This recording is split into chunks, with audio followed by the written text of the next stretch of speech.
Então, a gente tem nessa apresentação da sala 2, a Beani Guimarães Monteiro, com design ecossocial, práticas pedagógicas do design para a inovação social. A Grace Rejane Moraes Vaz, com o mercado de trabalho para os designers egressos da UFAM em Manaus. O Eduardo Cazon, com Dialogando Design, Teatro, Anarquismo e Pedagogia através de zine e colagem. A Marcelina das Graças de Almeida. Marcelina está na sala conosco. Sim, estou. Reflexões sobre a escrita da história do design, um olhar para dentro. O Júlio César Tamer Okayabashi, Design Popular, uma ferramenta para descolonizar o design. E o Irã Bisotto dos Santos, Giro decolonial por um design conscientizador. Eu acho bacana assim, vocês falarem 10 minutos, eu vou estar contando os 10 minutos, tá? Quando derem aí 8 minutinhos, eu aviso que faltam 2, tudo bem?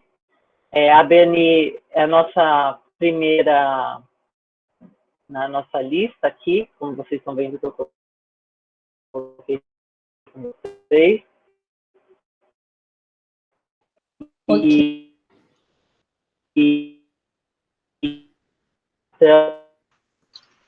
Então, eu vou dar abertura aí e pedir para a Beani se apresentar em um minutinho, falar sobre você. E a fala, vou pedir para a todos desligarem o seu celular, os seus celulares também, os seus microfones, tá? E eu vou também desligar o meu microfone, qualquer coisa que você precise, tá ok, Cris? Nesse momento, Caio, que está gravando, eu vou só pedir para você colocar o PIN na Beani, para a tela dela ficar grande e a gente gravar fala a fala dessa maneira e reabre para todos no debate. 10 minutos de fala, 10 minutos de debate, tá bom? Então, podemos dar início, são agora 3h20 em ponto, estamos dando início aí com Beani Monteiro, práticas pedagógicas do design para inovação social. Obrigada. Eu gostaria de saber se eu vou colocar em tela alguma apresentação ou se vocês mesmos vão passar esse resumo expandido, enviado durante a minha fala. Você fez uma apresentação para passar em tela? Fiz. Então, é a sua apresentação, por favor. Tá. Pede para aqui à direita embaixo, tem um apresentar agora, aí você compartilha conosco, tá bom? Então, tá bom, eu posso... Boa apresentação, Beani. Obrigada, eu posso apresentar mesmo com essa apresentação em tela, né, que eu estou vendo aqui. Eu consigo apresentar? Isso. Tá. Sim. Tá bom. Ok, eu vou abrir a apresentação e começo. Muito obrigada.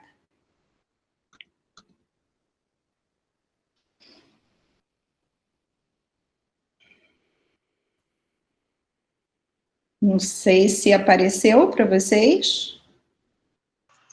Sim, aparece. Ok, muito obrigada. Bom, boa tarde a todos. Obrigada à organização do colóquio.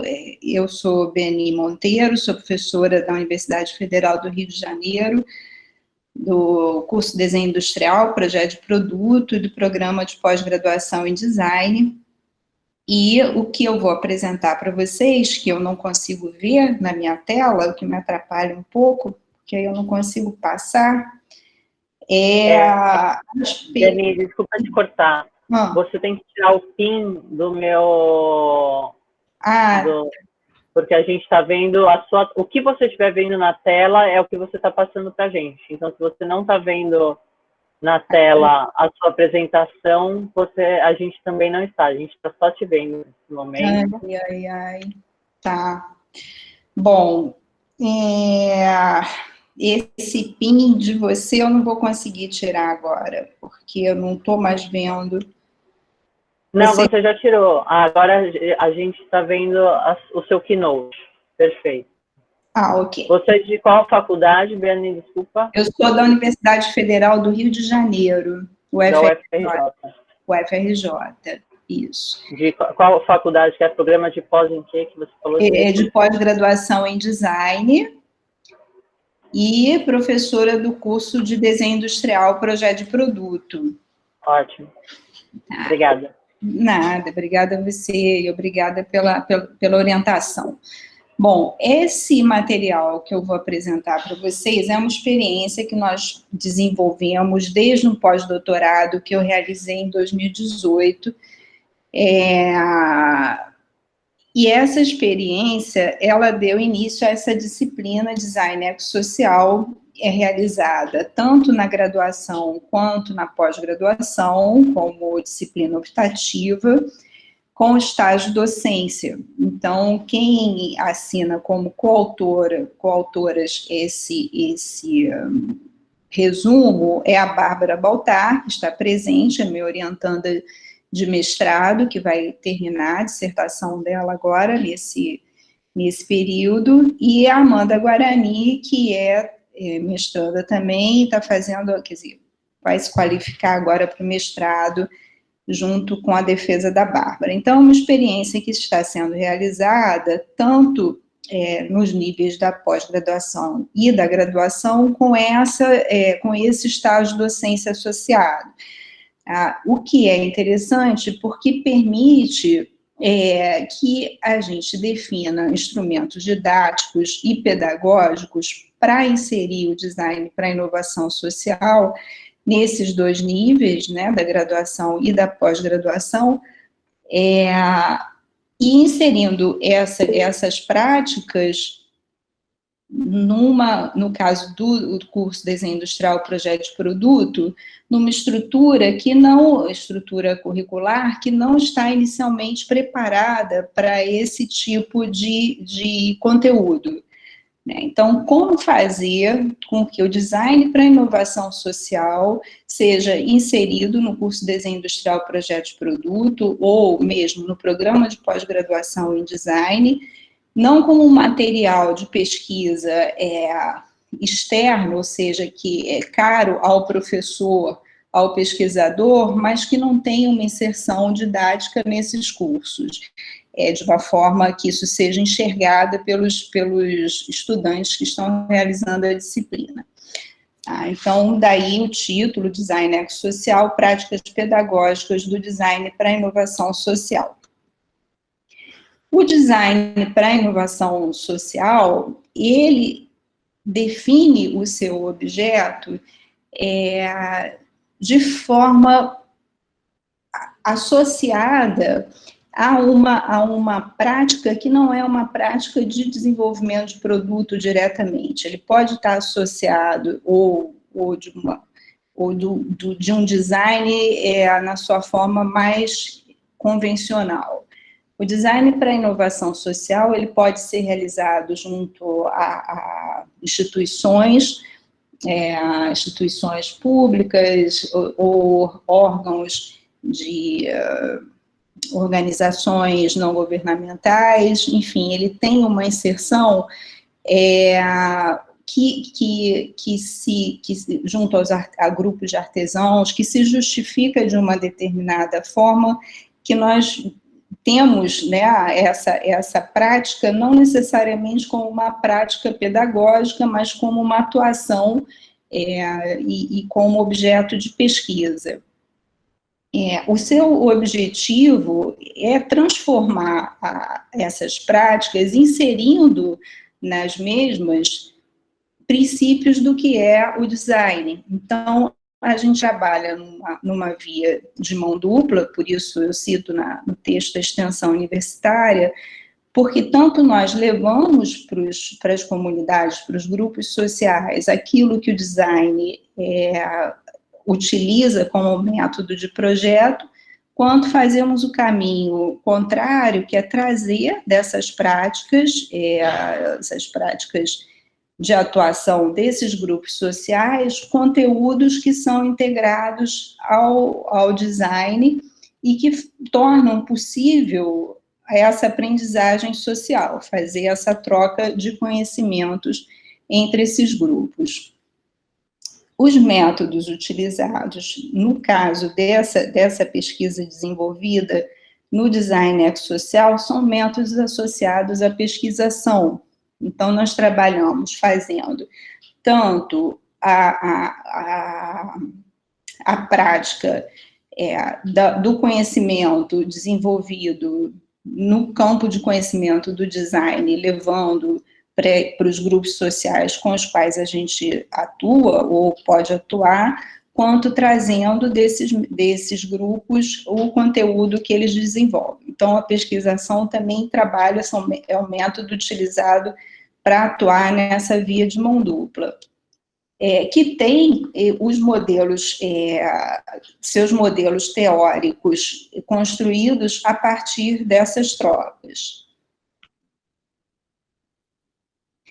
Então, esses modelos, esses movimentos, eles se realizam da pesquisa para a ação, quando a gente desenvolve um quadro teórico de conhecimento para ampliar a nossa prática profissional, trazendo da pesquisa para a ação esses conhecimentos, esse movimento nesse sentido, quanto o movimento que corresponde à interpretação dos conhecimentos identificados no campo de ação, numa intervenção prática, que são trazidos para o campo teórico do conhecimento. Então, o movimento da ação, do grupo social no qual a gente atua, para a pesquisa.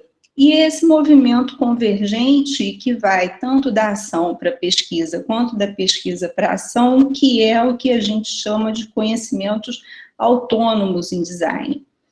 Esses conhecimentos autônomos possuem características tanto do conhecimento que vem da pesquisa para a ação, quanto dos conhecimentos que vêm da ação para a pesquisa. E eles são, então, constituídos nessa convergência entre esses dois movimentos anteriores. É dessa forma que a gente reconhece esse campo de ação e procura constituir esses conhecimentos dentro dessa pesquisa que eu chamo de design ecossocial. Essa pesquisa começou com um projeto chamado Redesign, uma plataforma habilitadora para inovações sociais autônomas, que foi um projeto de pesquisa associado a dois projetos de extensão, a um projeto chamado Pegada nas Escolas e outro projeto chamado Design Empreendimentos Populares.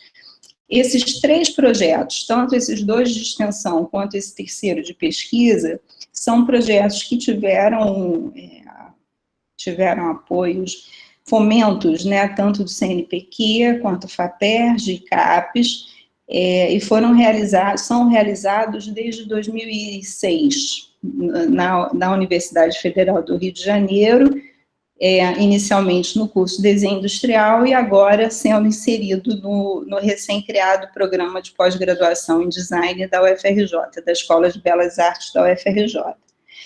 O que a gente conclui até o momento é que esses conhecimentos autônomos parecem indicar para uma expansão do conhecimento, para uma expansão dos conhecimentos relativos ao ensino, à pesquisa e à extensão universitária no campo do design.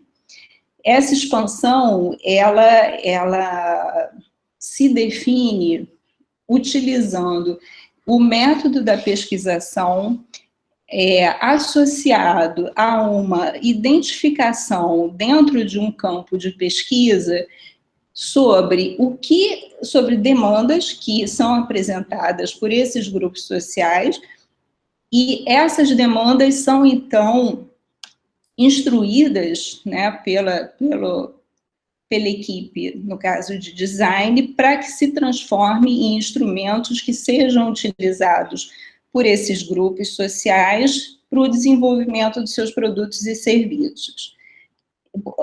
A partir daí, a gente observa que para desenvolver instrumentos pedagógicos para o seu compartilhamento em redes de extensão universitária e de design para a inovação social, a gente precisa integrar esses instrumentos didáticos ao ensino do design. Tá? Então, a partir dessa troca, onde o estudante consegue identificar que no seu campo de ação, aquele instrumento que ele usa no projeto, ele é transformado por esse participante, né, por esse grupo social, a partir das experiências que ali ele encontra, e ele percebe, e há essa interação, isso precisa ser integrado ao ensino do design para que a ação do profissional no futuro não seja somente a ação de um especialista que vá atuar no sentido de um especialista para um problema, mas que saiba reconhecer esse problema e, a partir dele, desenvolver os seus métodos de ação. É isso. Muito obrigada. Obrigada, Dani. Agora eu não estou vendo absolutamente nada, tá uma... Você precisa descompartilhar a tela agora.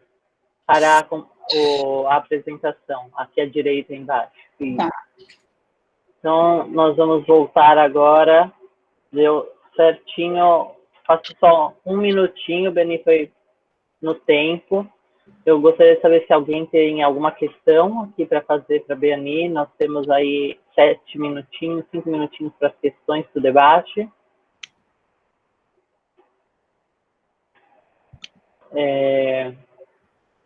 Eu tenho questões aqui, Beni, não sei se vai dar para responder a todas, mas para a gente pensar, né, como é que se dá concretamente isso que você chama de movimento autônomo, né, trazer um exemplo, imagem, se você tiver aí, desse design. O Eduardo Casum está perguntando aqui quais projetos já foram realizados e com quais comunidades, então tem relação aí também de visualizar esse projeto que você disse ter fomento desde 2016, né? Então, se você puder mostrar para a gente um pouquinho desse material, rico também, né? Você tem 5 minutinhos aí. Ok. Tá? Eu vou compartilhar novamente com vocês, né, para poder apresentar, mas só enquanto eu estou compartilhando, eu vou responder a pergunta do Eduardo, né? São 3 projetos, bom, 2 projetos que eu posso falar concretamente, que são projetos onde a gente atuou mesmo com comunidades e grupos, né, sociais. Um foi o Design Empreendimentos Populares, um projeto que teve apoio inicialmente da FAPERJ, e nós atuamos com... vocês estão visualizando a minha tela? Não sei se vocês estão visualizando. Estão? Agora estamos visualizando você. O que você estiver visualizando é o que nós estamos visualizando. Agora vocês estão visualizando, né? Sim, agora sim. Tá. Perfeito. Então, nesse site, lides.frj.br, vocês vão encontrar o que eu estou falando, design e empreendimentos populares. Tem, por exemplo, aqui um material, esse foi o segmento produtivo de cultura. Eu vou passar um vídeo muito rápido, foi uma experiência realizada junto com o laboratório da COP, o FRJ, que em 2006, que inseriu esses princípios de design em segmentos produtivos como cultura, turismo, o Laboratório de Tecnologia e Desenvolvimento Social da COP, agora me lembrei o nome, LTDS. Junto com a incubadora afro-brasileira e a incubadora de empreendimentos populares. Então, tinha empreendedores em período de incubação dos seus empreendimentos. Esse vídeo é dos empreendedores do segmento produtivo de cultura. Tá? O curso, todo o material do curso, as apostilas, desde 2007 até 2012 ou 2015, que foi a última edição, está disponível nesse site. Tá? Então, vou mostrar para vocês agora, rapidamente, essa experiência, e tem também o Pegada nas Escolas, tá? Que é um projeto com escolas públicas, realizado também com o apoio do CNPq, Não sei se vai dar tempo de passar o vídeo todo. Agora, isso teria Dá certinho. Você tem 2 minutos, dá tempo de passar o vídeo todo. Então, essas oficinas, elas... bom, tem o material, o material didático, tá? A turma é reunida na própria incubadora, e eles discutem questões dos seus empreendimentos em termos, por exemplo, de logística entre o que eles fazem, aonde que eles encontram o seu público, né? Como que eles fazem para entregar o material que eles desenvolvem, questões relativas a cores, enfim, várias etapas de um projeto, né? São transmitidas, vamos dizer assim, são trabalhadas com esses grupos, e eles vão, então, a partir das experiências que eles têm, eles vão inserindo esse conhecimento no material que a gente leva. Então, o material final, a apostila final, não é só produzida por nós, que somos, vamos dizer assim, os designers da história, né? Mas também pelo conhecimento que eles têm, que são... Há uma tradução, o que eu chamo de conhecimento autônomo, para tentar ser mais clara, é uma tradução entre aquilo que nós conhecemos como conhecimentos de projeto, de design, e aquilo que esses empreendedores entendem que é o conhecimento que eles têm do seu negócio, do seu empreendimento, e como nós fazemos para integrar essas experiências ou esses conhecimentos para que isso seja sistematizado e seja transformado em método, em método de trabalho, né? Porque muitas vezes o conhecimento que a gente tem, que é adquirido na prática, ele não é tão facilmente sistematizado quanto aquele que a gente aprende na academia, né? Então, procurar transformar, ou tornar isso mais prático, né? mais possível de ser repetido e de ser trocado entre essas equipes que participam de projetos. Enfim, é um pouco isso aí que eu... E os projetos estão todos nesse site que eu mostrei para vocês. Vocês estão me vendo agora só de novo, né? Vou tirar esse clipe aqui, pronto. Agora eu estou vendo todo mundo. Não sei se eu respondi, mas é um pouco isso, que eu chamo de conhecimento. Obrigada, Denise, foi ótimo, deu certinho o tempo, 20 minutos entre a apresentação e a sua fala perfeita, e o debate perfeito. Obrigada. Agora a gente vai dar andamento para agora a fala da Grace Regiane Moraes Vaz, mercado de trabalho para os designers egressos da UFAM, em Manaus. A Grace é designer visual formada pela Universidade Federal do Amazonas, mestre em engenharia pela Universidade Tecnológica Federal do Paraná, servidora da Universidade Federal do Amazonas, doutoranda em design na Escola de Design da Universidade do Estado de Minas Gerais e bolsista da Fundação de Amparo à Pesquisa do Estado do Amazonas. Seja bem-vinda, Grace. Você tem 10 minutos para fala, para essa apresentação, e depois a gente abre 10 minutinhos aí para debate, tá bem? Tá ok, então. Obrigada. Eu te aviso quando faltarem 2 minutos, tá ok? Tá ok. Obrigada, boa tarde a todos. Agradeço a oportunidade também de estar participando, né, do colóquio. E, assim, para eu iniciar aqui, queria a ajuda de vocês. Eu aperto aqui em apresentar para eu compartilhar uns slides. É em tela inteira? A tela inteira? Vocês estão me ouvindo? Sim, a tela inteira. Foi tela inteira que eu fiz. É porque assim, é meio complicado. Aí eu venho compartilhar. Aqui à direita, você vai aqui, apresentar agora, aqui no Meet, ó. Na tela do Meet, à direita, embaixo. Sim, apresentar agora, e aí tem 3 opções. Aí você pede para ser uma janela. Uma janela, ok. Isso, aí ele vai perguntar qual janela você quer. Você já está com a janela da sua apresentação aberta? Sim, sim. É porque realmente... Então, você escolhe a janela da sua apresentação. Realmente é algo que eu não faço todo dia. E aí... Vocês estão vendo? Não, tudo bem. Tá ok? Agora sim, está chegando. Sim, está ok. Obrigada. Então, perfeito. Então, iniciando, como já foi falado no título desse resumo expandido que eu vou apresentar hoje, é o mercado de trabalho para os designers egressos da UFAM aqui em Manaus. Eu sou a Grace Vaz. A minha orientadora é a professora doutora Sebastiana Lana, e o co-orientador é o professor Eduardo Romeiro. Enfim, já foi apresentado, né? Isso aqui é para a gente dar conversa, né? Apresentação, mas como já foi feita, vamos pular.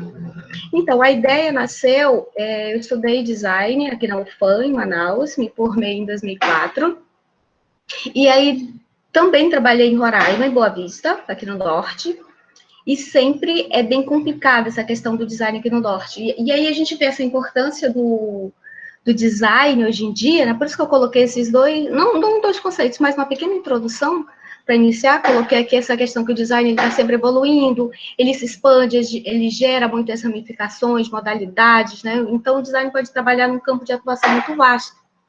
E também, por ele trabalhar essa questão do campo, né, de atuar em vários ramos, ele né, inquestionável a importância dele hoje dentro da sociedade. E foi em cima disso que eu busquei trabalhar nesse resumo.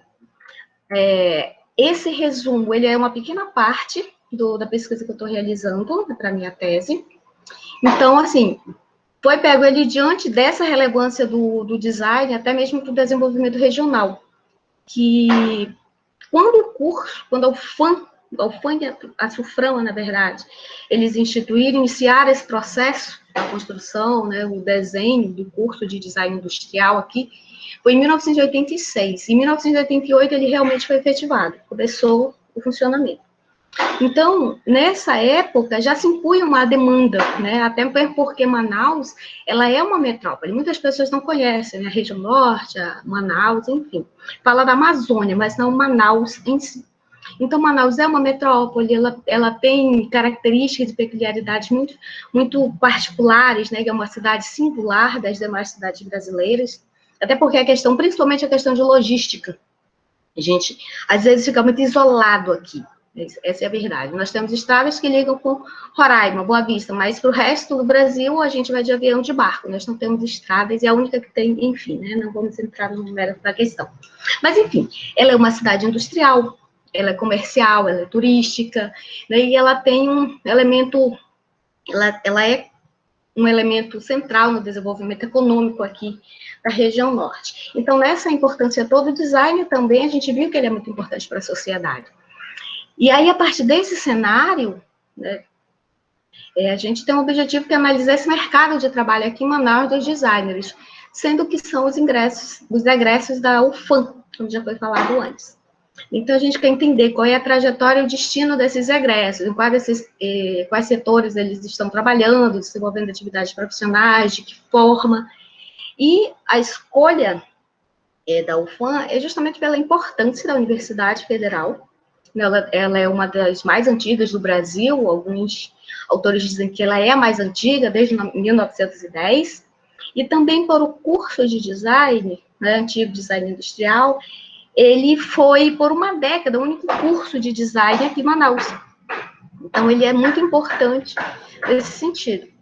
Então, como eu já falei, ele é um recorte da tese, o título da tese é esse aí, compartilhando com vocês, Design em Manaus, estudo sobre a inserção e atuação do design formado pela UFAM em Manaus. E a gente conseguiu, né, nesse período, alguns dados, são dados preliminares, claro, porque ainda está em andamento a pesquisa. Então, mas mesmo assim, a gente conseguiu fazer algumas reflexões e considerações, que foi bem relevante para o andamento da pesquisa. Porque, como já foi colocado, eles mostraram algumas trajetórias que esses egressos, depois da outorga de grau, fizeram até hoje. Então, aqui alguns resultados preliminares,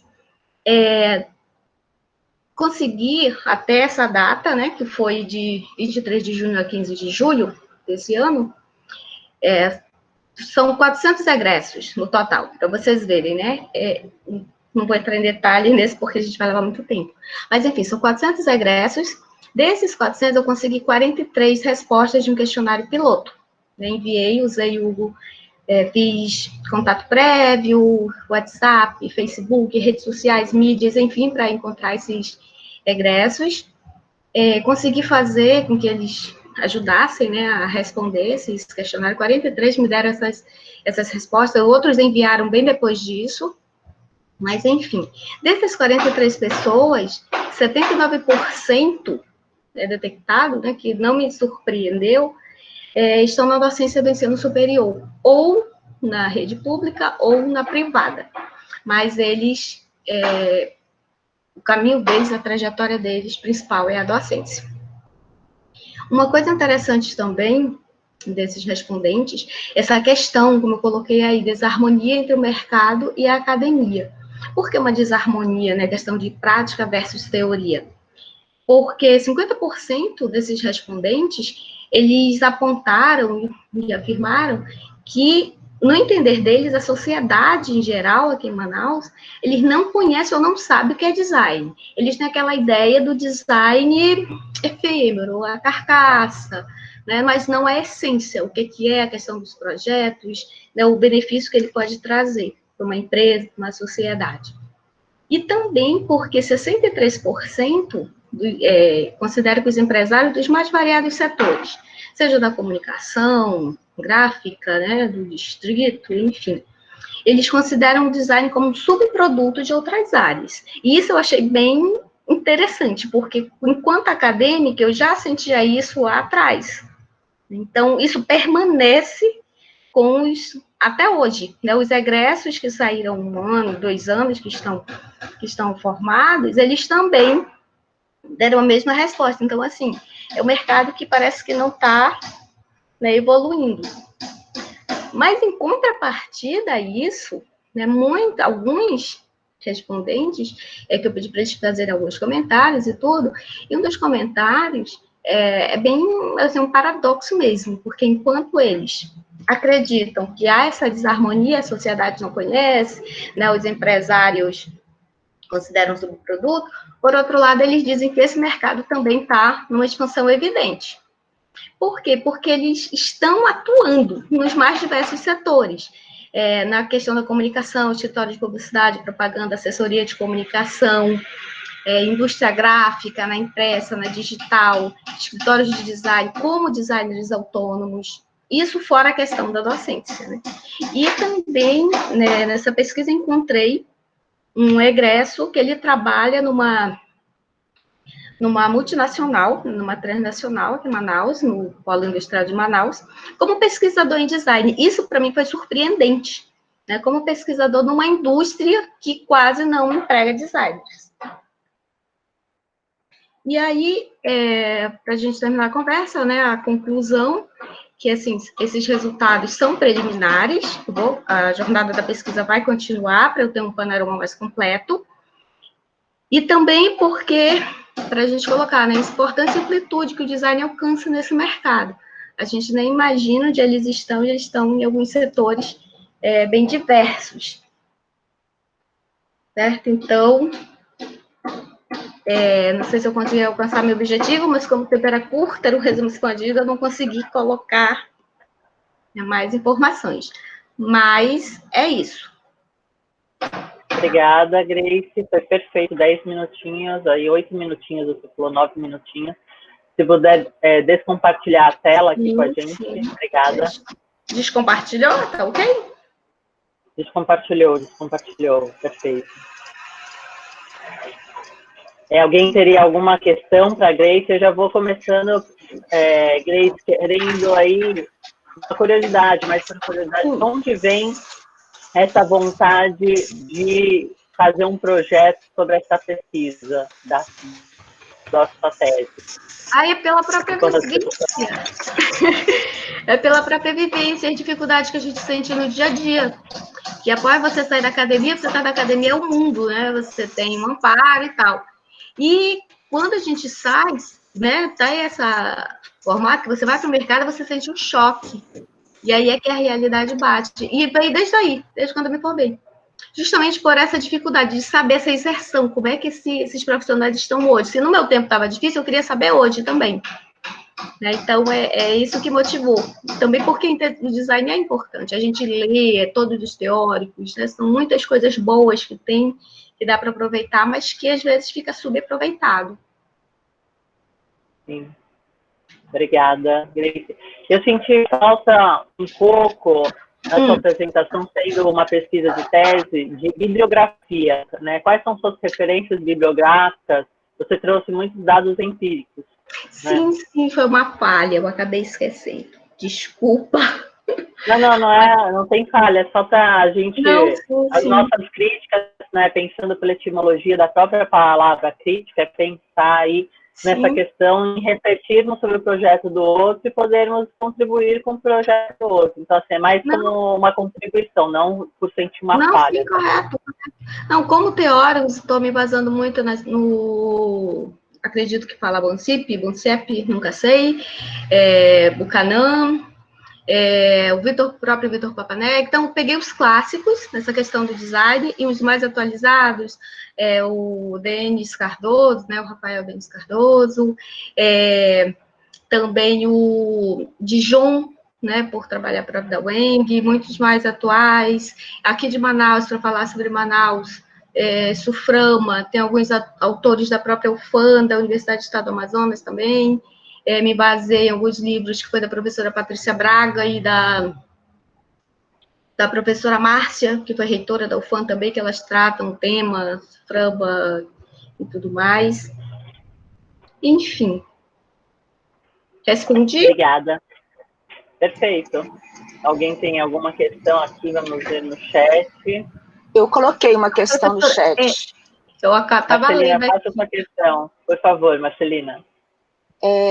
Boa tarde a todos. Boa tarde, Grace. Boa tarde. A minha pergunta para você é a seguinte: como que você entende a sua pesquisa, como ela pode ser um elemento transformador desse cenário que você identifica, que você diagnostica, né, a partir dessas condições dos egressos dos cursos, como você apontou aí?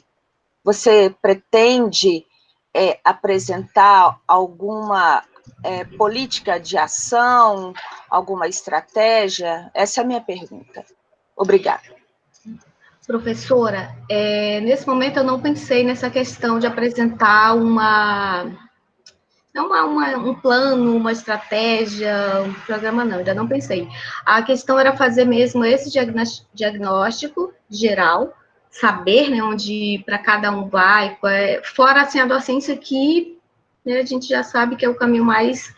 Vou colocar aqui a palavra fácil, mas não é essa questão de fácil, porque tem muitos obstáculos também até lá. Mas é mais para a gente entender mesmo e passar isso para os egressos, não só da UFAM, como dos demais cursos, que também existe cursos de design em outras particulares aqui em Manaus, né, uma representatividade de formandos, se na UFAM ela já é baixa nas faculdades particulares, tudo mais, ela é menor ainda.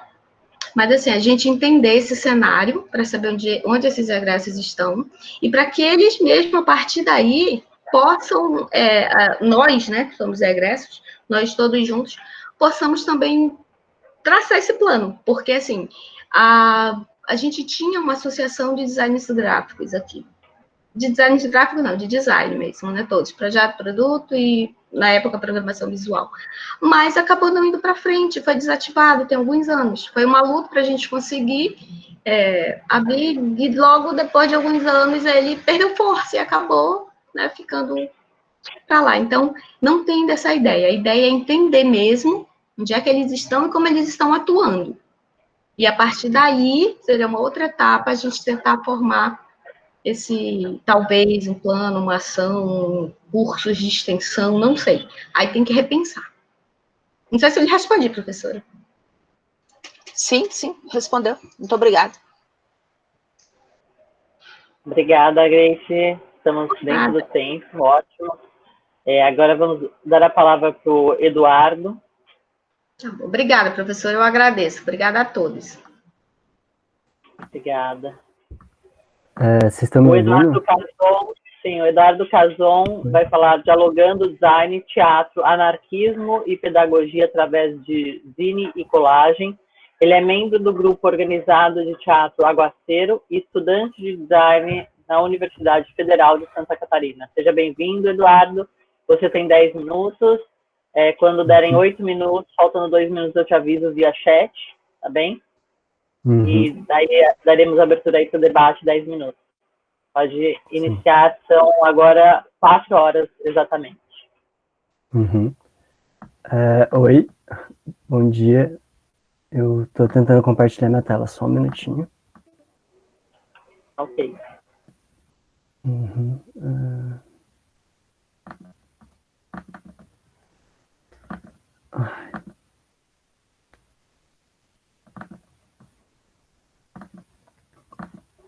Você já abriu a... Não, eu não vou precisar da apresentação, tá tranquilo. Tá, desculpa, posso começar. Oi, eu ia apresentar a Dramaturgine, eu ia ficar mostrando, passando os slides, que são os resultados finais, mas, enfim, acho melhor ficar só aqui mesmo. Tá, eu faço parte do Gota. O Gota é o grupo organizado de teatro Aguaceiro.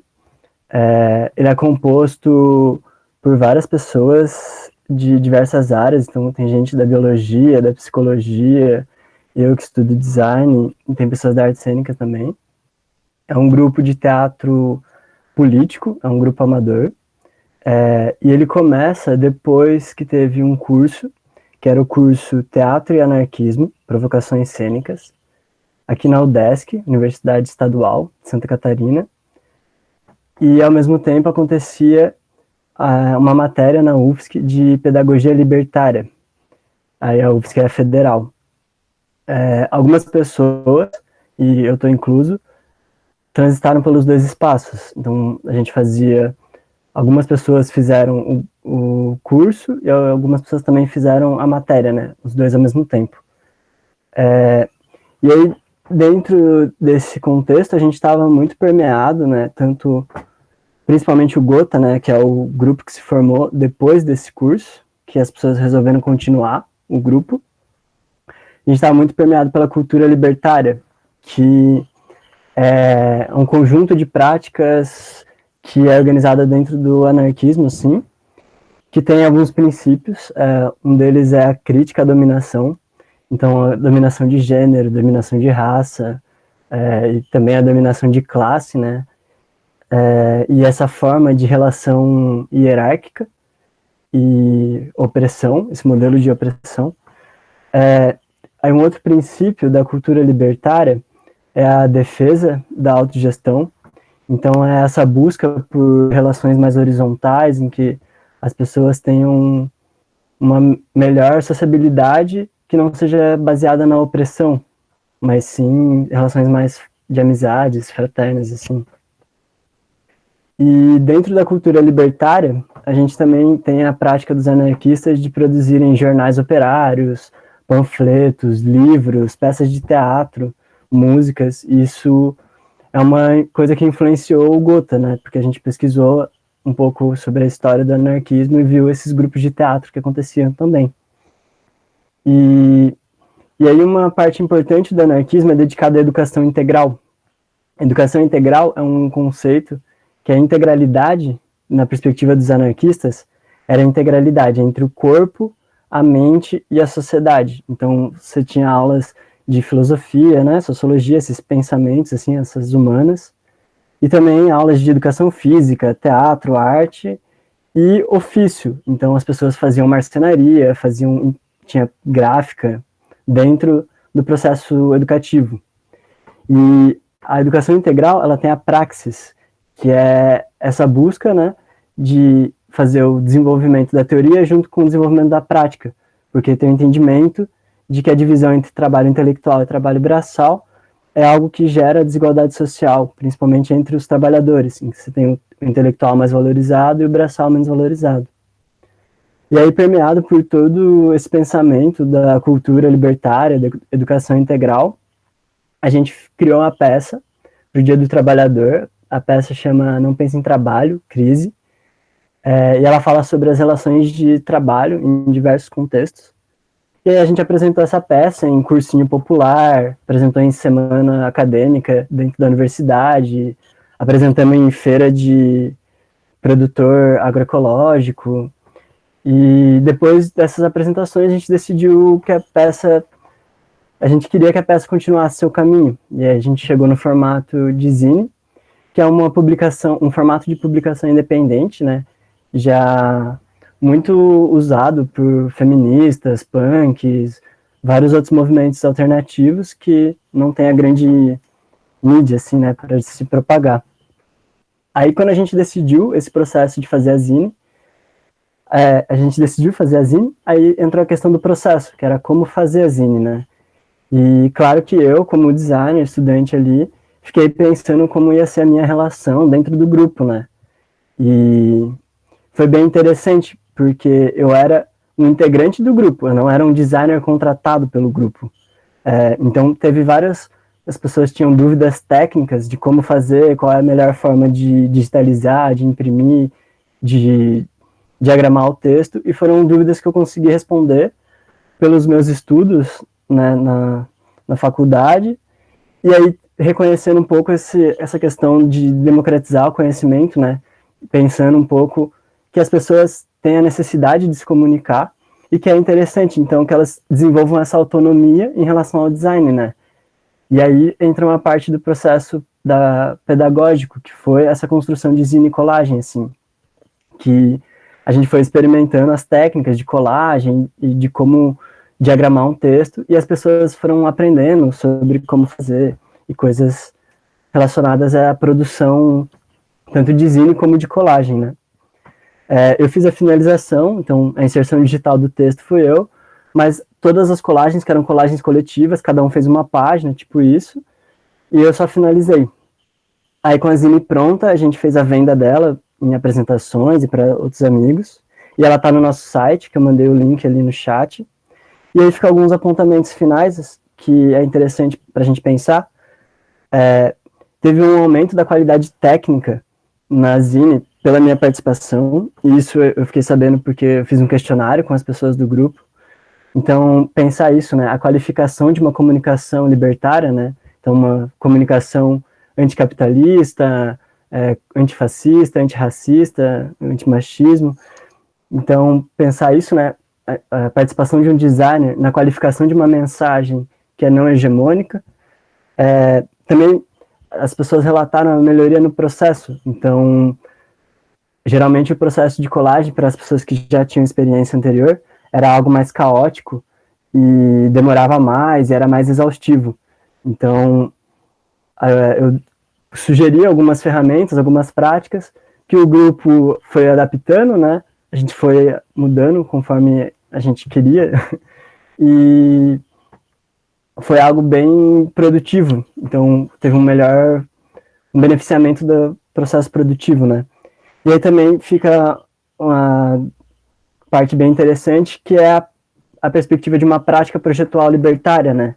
Que é se pensar quem é o agente do projeto, né? Então, para quem que a gente trabalha enquanto designer, e aí, ou melhor, com quem a gente trabalha, né? Então, tentando sair um pouco do modelo neoliberal de mercado, então, em que você tem uma relação de cliente e a mercadoria ali, né? Que é o trabalho do designer, para uma outra perspectiva, que é algo de amigo, algo de pessoas, algo de uma sociabilidade, e uma área de conhecimento. Então, é interessante se pensar essa relação que o grupo tem com o design, né? Imaginando um outro tipo de sociedade em que as coisas são mais igualitárias, né? Que a gente quer construir. Então, a capacidade de se comunicar com qualificação é algo que foi possibilitado um pouco por essa relação mais horizontal entre o grupo e o designer. E também uma questão interessante é essa reverberação dos princípios da cultura libertária, né, essa crítica à dominação. Então, pensar, tipo, algumas pessoas do grupo são mulheres e tem toda uma carga de trabalho emocional que elas realizam, que a gente, enquanto homem, acaba não fazendo. e aí reconhecer esses aspectos, assim, esses enfrentamentos que acontecem na sociedade e propiciar a autogestão, né, dessa defesa da autogestão. Então, tentar equalizar e possibilitar que as pessoas façam as atividades conforme seus desejos e possibilidades. E acho que quem quiser ver a Dramaturgine vai ter que clicar no link, porque eu não consegui compartilhar a tela mesmo. Foi mal. E concluo minha fala. Obrigada, Eduardo. Foi certinho. Foi perfeito. Alguém tem alguma questão para o Eduardo? Eduardo, eu tenho algumas questões, eu estou vendo pelas suas referências aqui, tem uma referência que é de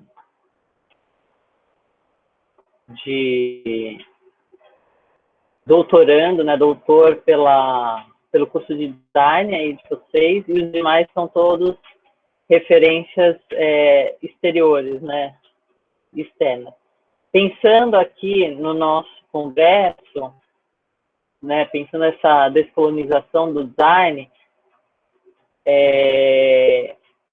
eu queria que você contasse um pouco se há esse pensamento, né, essas colagens coletivas, elas são feitas no analógico ou são colagens no digital? Essas colagens são colagens de que materiais? Se apropriam de materiais, né?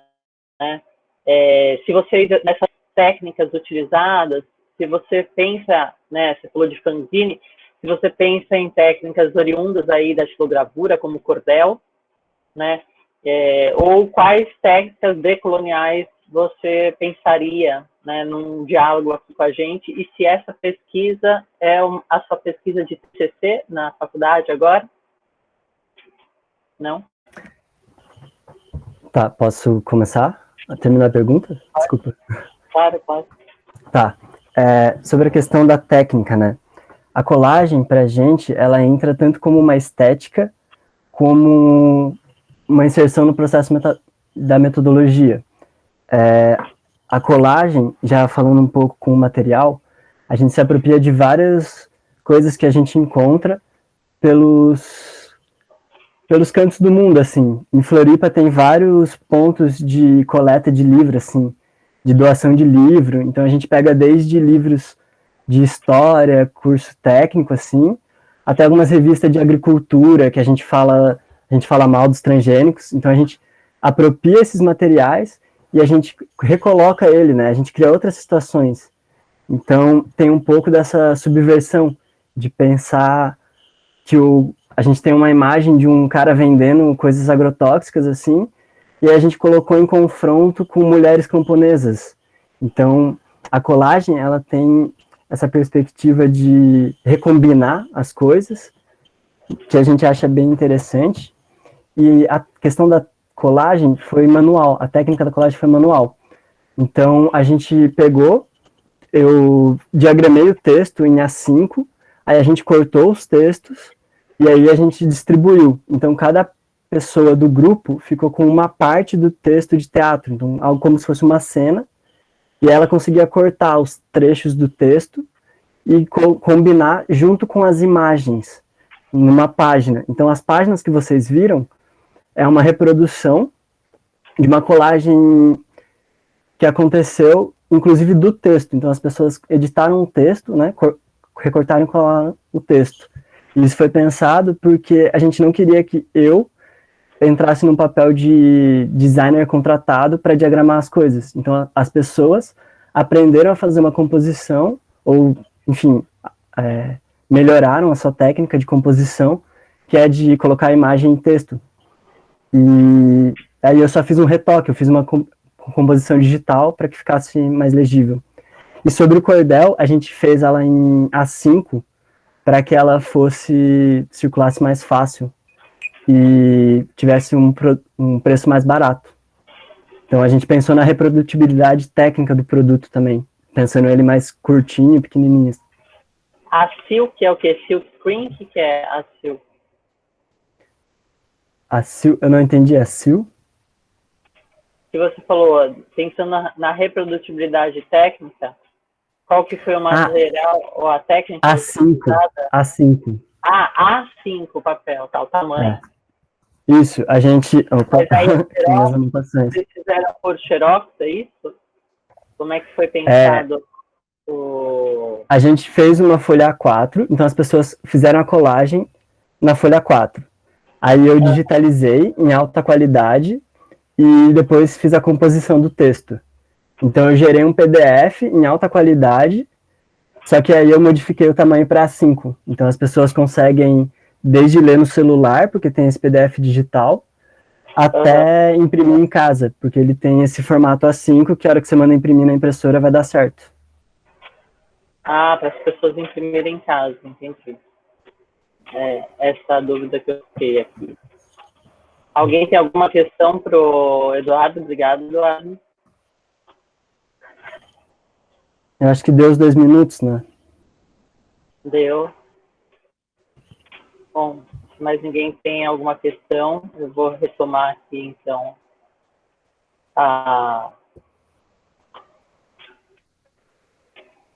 O Eduardo colocou os links aqui para a gente poder ver, né, Eduardo? Sim, tá aí no chat. Vamos lá. Agora, então, nós temos a Marcelina.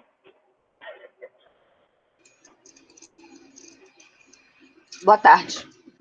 Boa tarde, Marcelina. Boa tarde.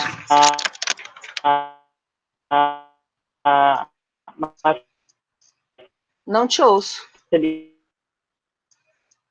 Falar sobre reflexões.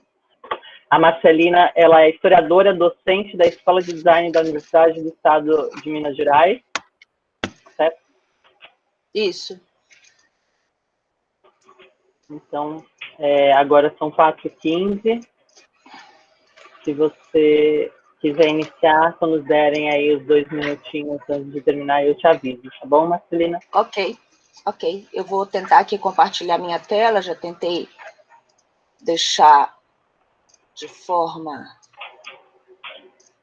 que seja possível ver. Peraí, só um instante. A gente abre tudo, deixa tudo certo, quando vê, não foi. Mas enquanto eu vou tentando aqui compartilhar a tela com vocês, para a gente não perder tempo,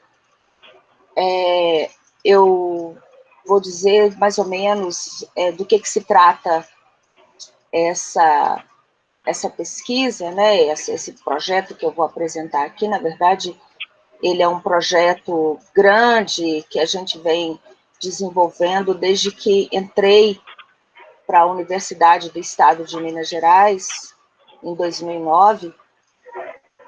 Eu sou professora tanto nos cursos de graduação quanto no curso de pós-graduação, e dentre as várias tarefas que a gente desenvolve na universidade, uma delas é o estímulo, né, à pesquisa e incentivar para que os nossos colegas, estudantes de diversas áreas do curso de design também se interessem pela pesquisa e para refletir sobre a própria prática.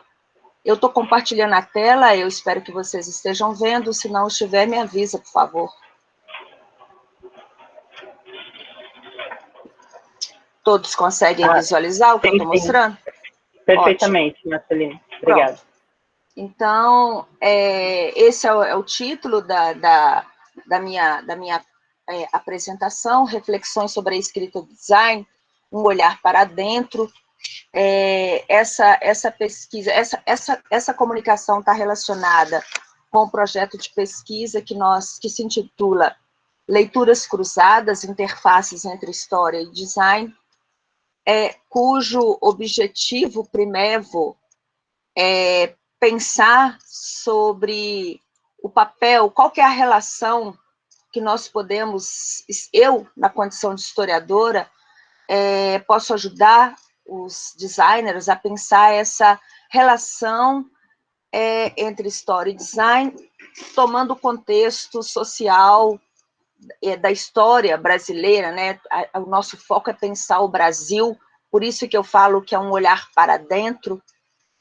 Essa pesquisa ela já contou em diversos momentos com financiamento, né, importante ressaltar aqui da FAPEMIG, do CNPq, do próprio projeto de financiamento de pesquisas da própria UENG.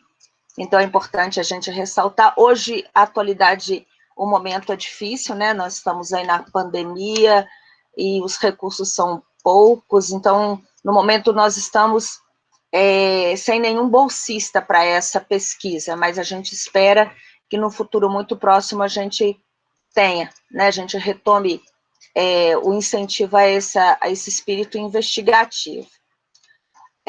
Então, nesse sentido, o projeto que a gente desenvolve, ele tem como justificativa pensar essa importância e necessidade de compreendermos as sociedades, e nesse caso, a sociedade brasileira, através do seu comportamento, dos códigos culturais, sociais, e pensando um pouco a partir dos artefatos, né, que nós produzimos, e entendendo o design como um elemento mediador dessas relações, né? E, nesse sentido, esse projeto tem como objetivo geral entender a sociedade brasileira a partir do design e usando a história como uma ferramenta de investigação. Eu sou historiadora, eu não sou designer. Então, dentro da universidade, dentro da escola de design, eu procuro trabalhar com os meus alunos, desde a graduação até na pós-graduação, essa necessidade ou essa importância de pensarmos que o design, para além da praxis, é também um elemento que pode ser de reflexão, de teorização, de compreensão, inclusive de se pensar a própria história do que tem sido feito, né, pelos designers. Então, nós tomamos como objetivos específicos essa ideia, né, da gente analisar o panorama do design na cultura local. E por que eu estou chamando de cultura local? Porque a gente incentiva que aqui em Minas Gerais, os pesquisadores, os designers, com esse feeling para a pesquisa, reflitam sobre a história do design em Minas, né? Então, é pensar na sua aldeia, pensar na sua localização, no seu lugar, para entender o contexto global, é fazer o percurso inverso do que normalmente fazíamos, né, num tempo muito próximo, né, num contexto muito perto de nós. E nesse sentido, não é que a gente tem que se deslocar do panorama internacional, a gente perceber essas inter-relações, mas olhar para dentro, né? Então, pensar os elementos que constituem esse arcabouço cultural, e aí a gente pode trabalhar com diversos temas que passa pelos modos de vestir, o morrer, e o posicionamento e enfrentamento do mundo, pensando também no design a partir do século XVIII, mas também pensando também num design antes do design. Aí a gente pega um pouco as referências do Rafael Cardoso, que, no nosso ponto de vista, é um dos grandes pesquisadores da história do design aqui no Brasil, né? E não só, né? Mas no Brasil, e estimular essas discussões teóricas, né? Principalmente pensando a questão do design como memória, do design como um elemento constituinte do comportamento humano.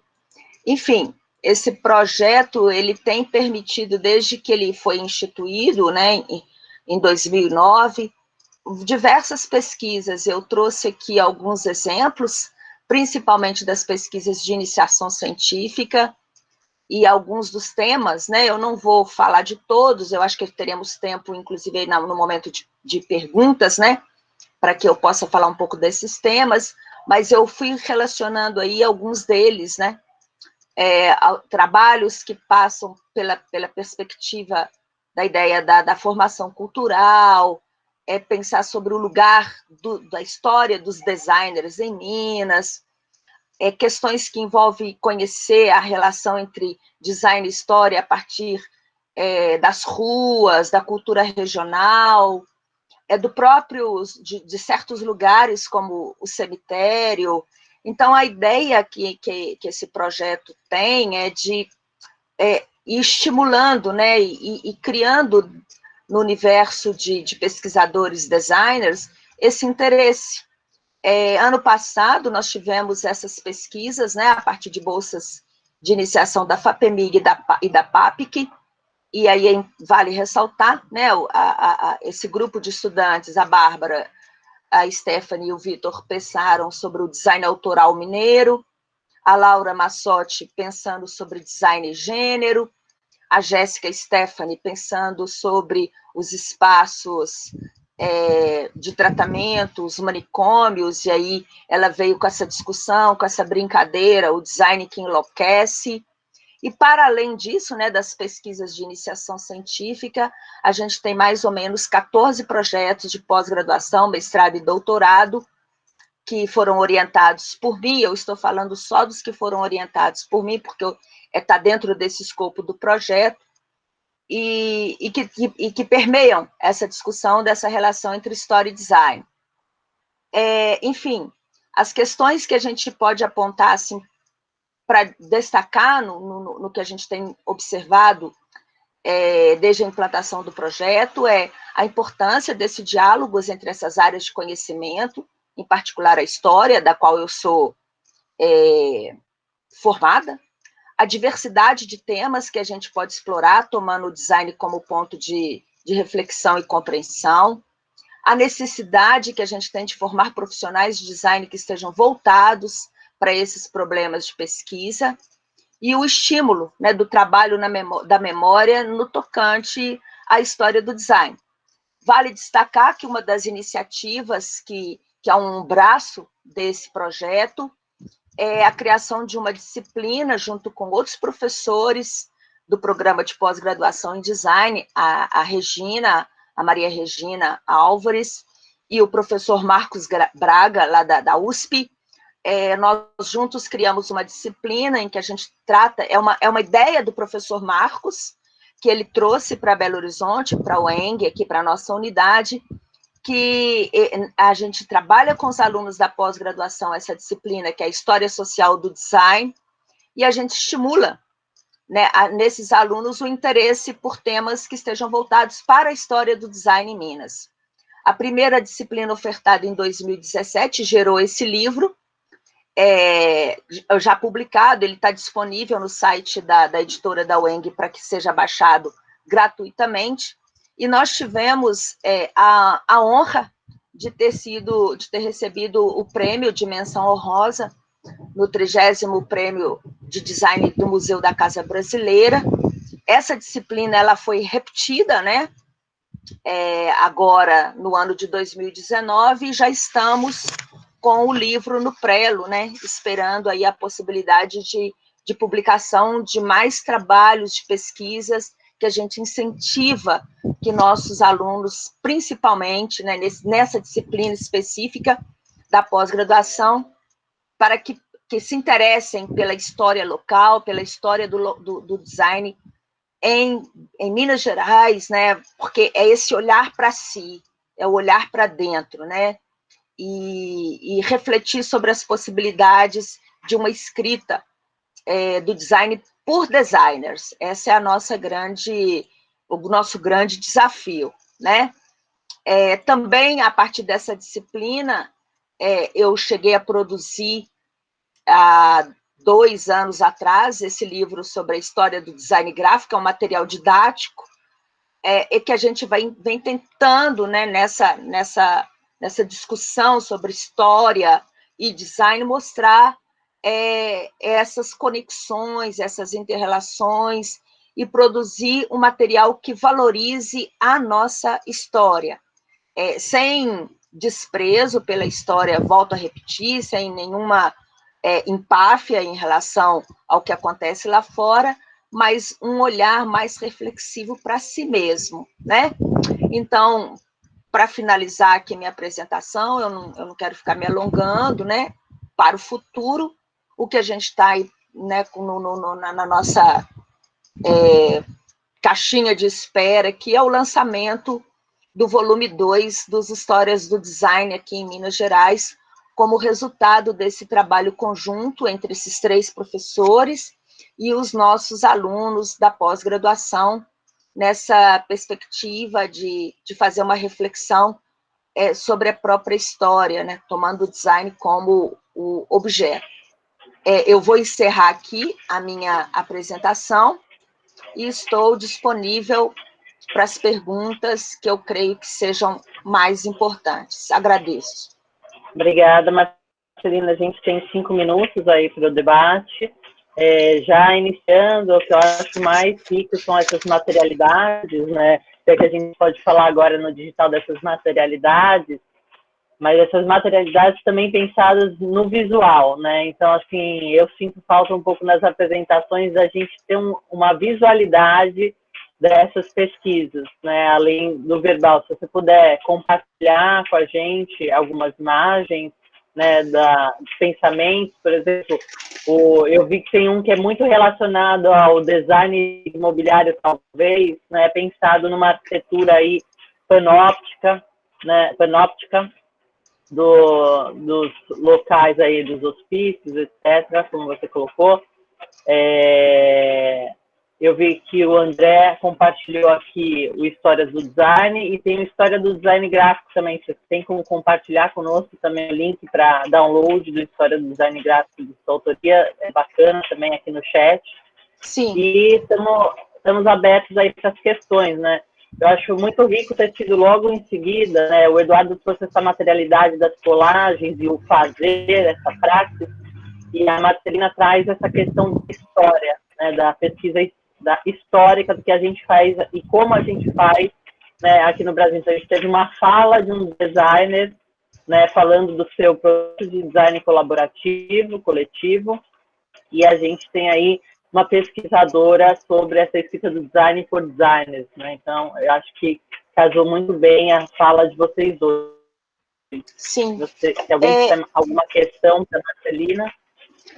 Eu posso depois aqui pesquisar, se eu for procurar aqui no meu computador todas as imagens que eu tenho de todas essas pesquisas, eu vou comprometer que o andamento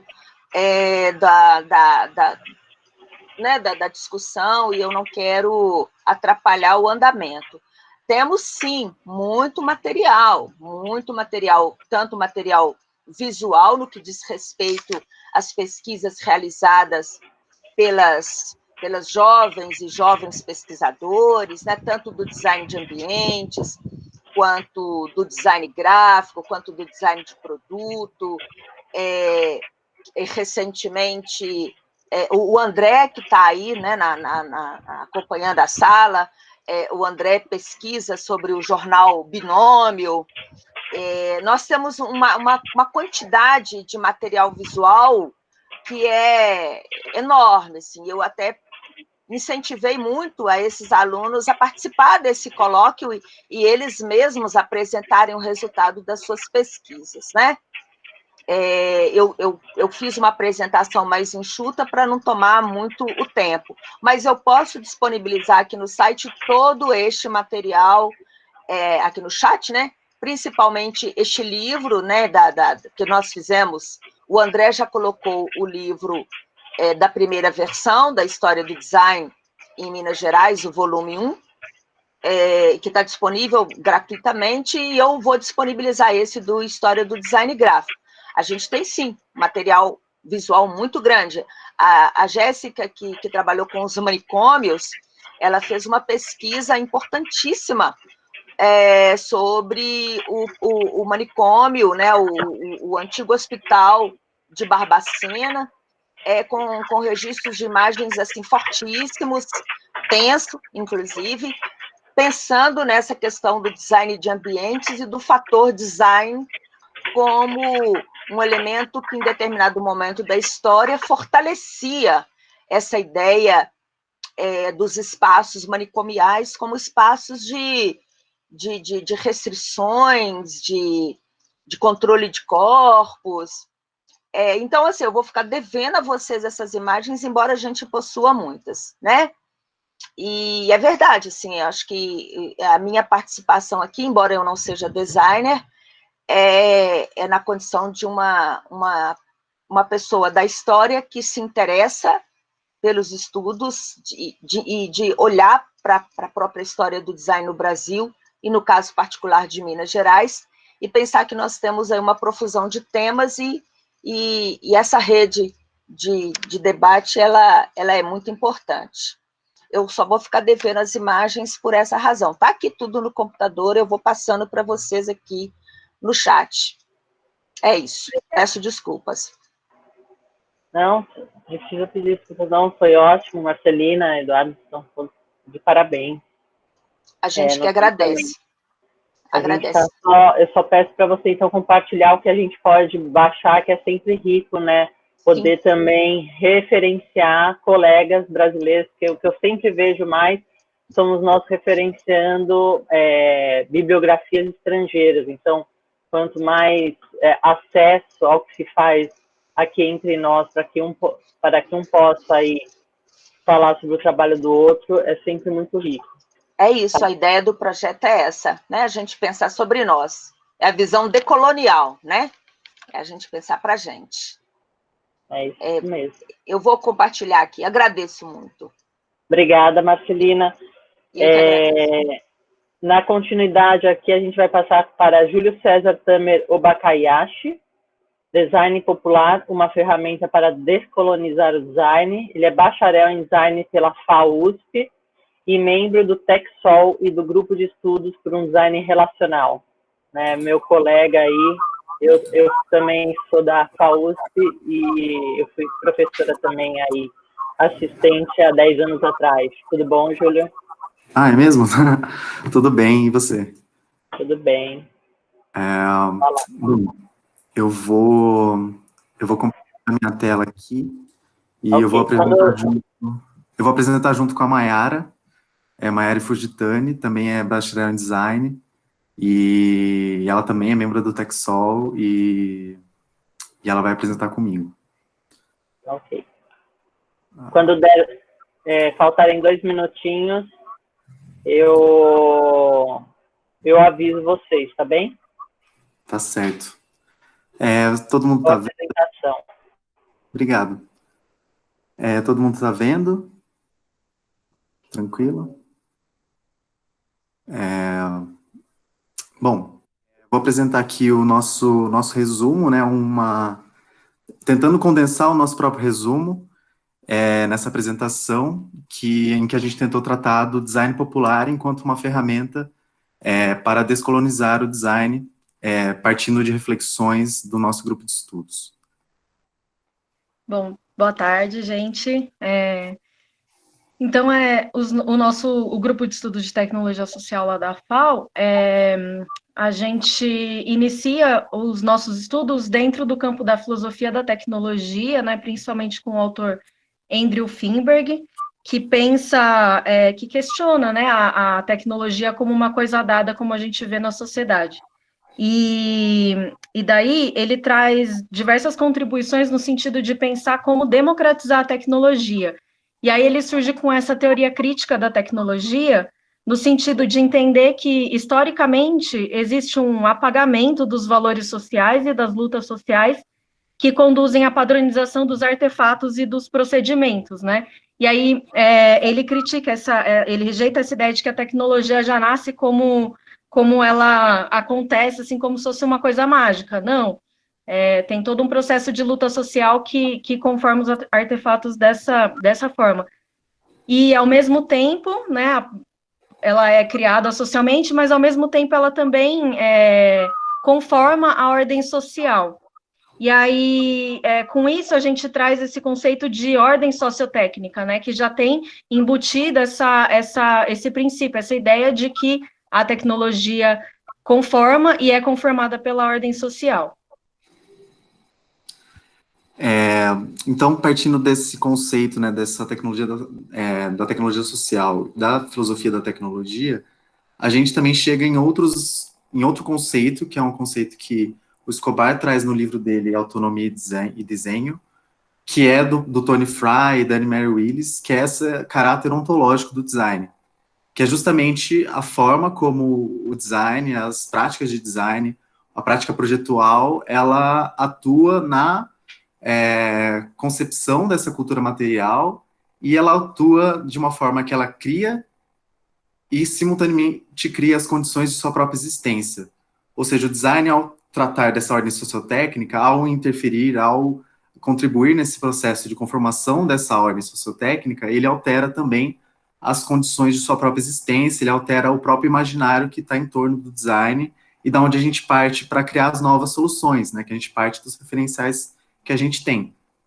Então, nesse sentido, né, trazendo um pouco para o debate decolonial, a gente tem que o Escobar traz essa questão de como o design é essa principal tecnologia política da modernidade, né, ou seja, o design tendo surgido, né, hegemonicamente na Revolução Industrial, ligado a essa atividade industrialista, racionalista, produtivista, ele atua nessa ordem sociotécnica mantendo essa própria ordem, né, então ele cria e recria as suas condições nesse processo. E aí, da mesma forma que a gente entende que existe um caráter ontológico do design, a gente busca também o caráter epistemológico do design, no sentido de que ele também formula conhecimento, né? Só que daí a gente começa a entrar em contato com a teoria da educação popular, né, principalmente do Paulo Freire, e a gente entende porque a gnosiologia, ela ela é o campo que estuda o conhecimento em geral, né, e a epistemologia é mais voltada ao conhecimento científico. E aí o Paulo Freire fala de ciclos gnosiológicos, né, que é esse processo de construção coletiva de saberes entre aspas, educador-educando, mas ele chama mais, ele gosta mais de usar o termo docência, né, que é esse processo de troca de saberes. E aí a gente traz essa ideia de ciclo gnosiológico para o design no sentido de entender a atividade projetual como também um ciclo gnosiológico, né, como uma forma de construção de compartilhamento de saberes. Então, esse caráter gnosiológico do design, ele vai remeter aos conceitos que o Manzini trata dele no livro Design Quando Todos Fazem Design, de 2017, dessa nova cultura do design, essa cultura emergente do design, em que se entende que todos os agentes da sociedade, todos fazem design de uma forma, ou seja, mais localizada, seja num campo profissional, mas todos têm essa agência nesse sentido de construir as suas próprias formas de organização, construir as suas relações sociais e construir conhecimento e produção de artefatos de comunicação, enfim. Então, nesse sentido de que localiza a agência e traz a agência para as pessoas de forma mais organizada e de forma mais horizontal, a gente tem também essa ideia do design para transição à sustentabilidade, transição ao pós-extrativismo, ao pós-desenvolvimentismo, que são debates muito caros para o pensamento decolonial e que podem ter base tanto em aspectos da educação popular, nesse ciclo gnosiológico, quanto na tecnologia social, numa perspectiva mais da produção de tecnologia. Então, assim, a gente chega, a partir desse conceito de design para transição, trazendo isso do Escobar, né, que ele vai fazer todo um processo de elaboração, partindo do caráter ontológico do design, partindo para design para transição, chegando no design para autonomia, em que o designer, ele atua junto com movimentos sociais, junto com comunidades produtivas, comunidades de pequenos agricultores, qualquer forma de organização, de uma forma respeitosa, ou seja, alinhado com os projetos de vida dessas comunidades, de forma autônoma, vinculado ou não, ou desvinculado de conhecimentos de uma instituição ou de uma empresa. Então é autônomo no sentido de agir não enquanto indivíduo, mas enquanto um indivíduo em sociedade, em relação com os outros, e, nesse sentido, agindo de forma decolonial em prol desses projetos de cada comunidade. E aí é interessante, a gente já vai concluir, mas pensar que pensar essa construção coletiva, é interessante a gente frisar a atuação política do design, no sentido de que a gente pode até estar atuando de forma difusa, ou às vezes assistencialista com os grupos, mas sem uma perspectiva de atuação política no sentido de rumar para um horizonte de transformação social. Então, daí vem a importância da gente atuar com os movimentos sociais, porque eles têm esse programa, né, de sociedade, essa pauta já, essa agenda já nas suas lutas, né, e aí a gente atuar conjuntamente com os movimentos sociais, dando força para essa luta e pensando nessa transformação que vem dos próprios grupos, né, então não é nenhuma atuação que é de cima para baixo, que a gente vai levar o conhecimento técnico, que o Manzini chama de conhecimento especializado, né? Mas também não vai ficar a serviço dos grupos populares, dos movimentos sociais, sem estar contribuindo mesmo com a luta social, sabe? Então, é nesse sentido que a gente fala da atuação política e da construção coletiva. Bom, então, para fechar, assim, considerando o caráter gnosológico do design, surge, então, a possibilidade de se transformar o mundo a partir de uma prática do design horizontal e plural, fazendo florescer os mundos dentro do mundo e, consequentemente, transformando o próprio design. Né? Então, aqui a gente traz uma coisa que também os próprios decoloniais trazem muito, né, que é esse referencial do lema zapatista, né, de um mundo onde caibam muitos mundos, justamente nesse sentido de um design que possa fazer florescer essa autonomia desses grupos populares, atuando em conjunto e transformando o próprio campo nesse processo. É isso. Ok. Obrigada, Júlio, Maiara. Vou encerrar aqui. Pronto.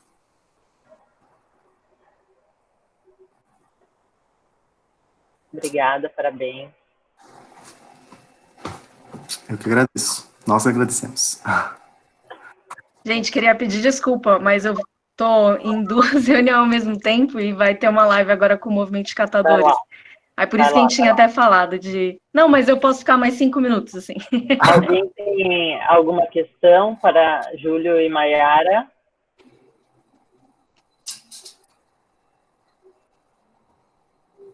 Nenhuma questão.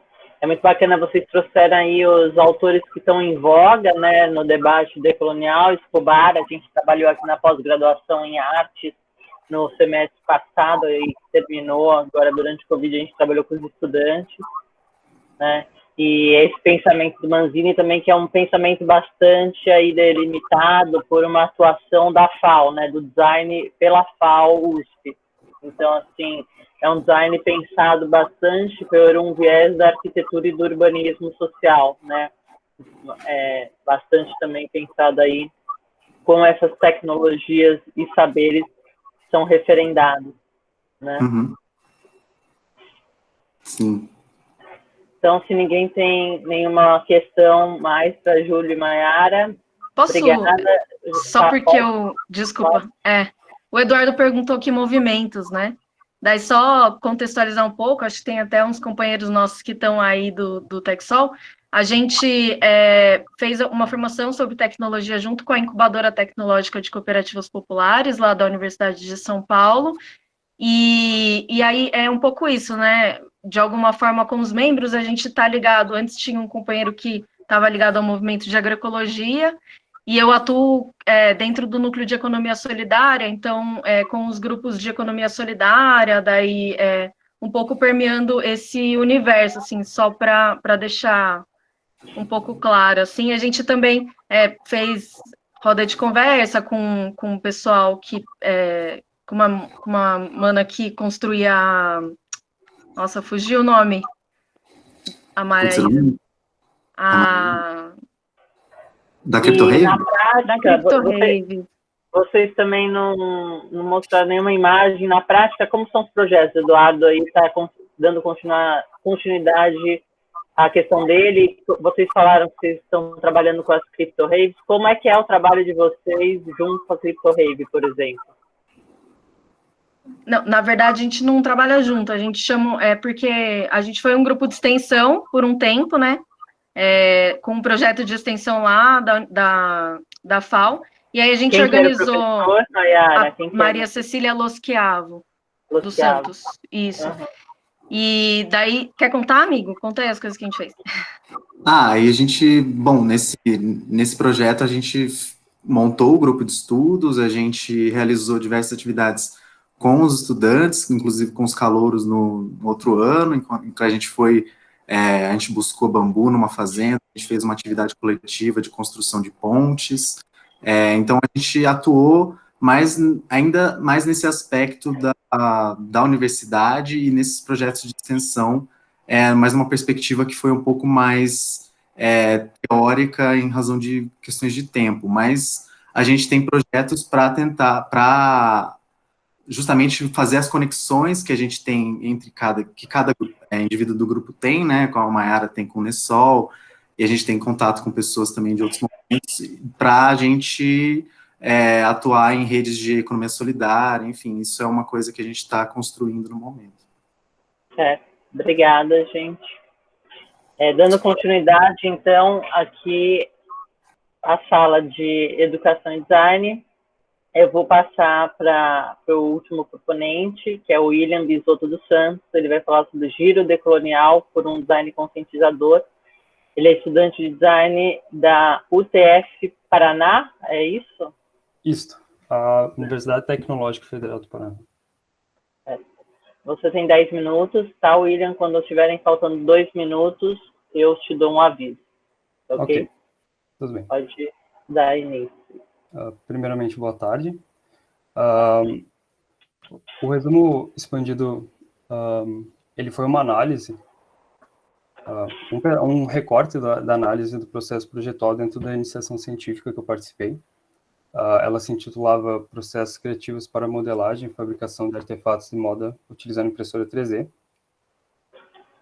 E o objetivo inicial era investigar alguns processos projetuais e técnicos na criação dessas joias, em manufatura aditiva. O tema dela era joias de crioula, que tinha sido o tema escolhido pelas voluntárias anteriores ao período que eu participei dela. Porém, os meus colegas, a minha equipe de pesquisa, não tinha nenhum integrante negro. E por nós estarmos produzindo artefatos da cultura, baseados na cultura afrodescendente, nós questionamos o nosso briefing por conta da temática da questão de apropriação cultural. Nesse momento daí houve um giro decolonial, esse termo que foi cunhado pelo Nelson Maldonado Torres, em 2005, que é basicamente um movimento de resistência teórico-prático, político-epistemológico à lógica da modernidade e colonialidade. Nessa percepção que nós tivemos de contramão à abordagem pluriversal, nós buscamos entender os mecanismos que naturalizavam essa apropriação cultural, né? E daí nós fomos até a filosofia africana com aquele Mbembe e também os estudos decoloniais com o Boaventura de Souza Santos. Nós começamos a perceber que a colonização da terra se estende também aos corpos e à cultura. E daí nós tomamos a decisão de criar artefatos de design que falasse da importância de entender e expressar o nosso lugar no mundo globalizado que nós vivemos agora. Então nós retornamos ao briefing e reelaboramos a nossa pergunta de pesquisa até chegar à questão como se pode o design de joias ser conscientizador. A partir com essa pergunta de pesquisa, nós tivemos uma conversa com o Guilherme Schnell-Schulli, que é pesquisador na Embrapa Florestas de Colombo, região metropolitana, Curitiba, para encontrar um novo tema para essa coleção. E a partir disso, a partir dessa conversa, decidimos fazer uma ode às agroflorestas, por ela ter características de cultivo sustentável no ambiente simbiótico, poderia servir como uma metáfora para o nosso projeto, dessa pluralidade da terra e da cultura, né? Com esse entendimento da nossa posição como indivíduos colonizados a partir dos estudos decoloniais, nós concebemos o conceito de uma plataforma de código aberta, que se chama Muvuca, e que visa a participação de diversos sujeitos. Ela é uma plataforma aberta, que as pessoas participam desde a produção até o consumo dessas joias, valorizando daí a diversidade e as várias visões de mundo, pretendendo quebrar com o monopólio das culturas hegemônicas, né? E assim, daí ele trabalha metaforicamente na decolonização, e fazemos isso de uma forma gratuita, se utilizando diversas tecnologias como manufatura aditiva e a internet, a nuvem em si, né? Contestando assim também a lógica capitalista. E só para finalizar já, como nós concebemos o conceito desse projeto, e não deu tempo de colocar em prática, nós pretendemos fazer um projeto de extensão dentro da universidade para dar continuidade a ele. E é isso. Obrigada, William. Em 5 minutinhos aí, você conseguiu falar bastante coisa do projeto. Eu fiquei curiosa aqui, abrindo então para o debate, eu fiquei curiosa do aplicativo Muvuca. Você pode falar um pouco mais dele, mostrar ele para a gente? Tem como? Assim, a princípio nós vamos usar a nuvem. Por exemplo, a primeira ideia que surgiu foi o Google Drive. Também usar as redes sociais como forma de divulgação, né? Eu vou compartilhar a tela para mostrar, por exemplo, a identidade visual do projeto. Uhum.